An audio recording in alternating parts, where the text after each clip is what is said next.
আবারও সাত সকালে বাঘের আতঙ্ক পাথর প্রতিমার উপেন্দ্রনগরে।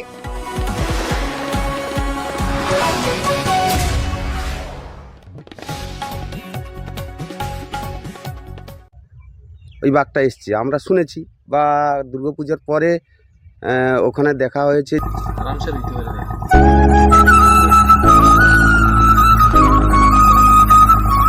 এই যে বলছে হুঙ্কার দিচ্ছে, এসব আতঙ্কে আছি আমরা।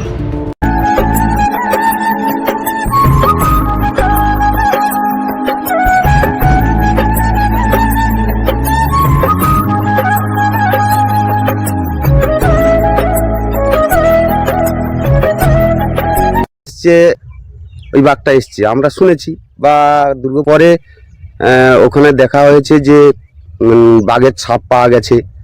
তবে বাঘ আমরা চোখে দেখিনি, বাঘের শুধু ছাপটাই পাচ্ছি। আর বাঘ চোখে দেখলে তো মানুষকে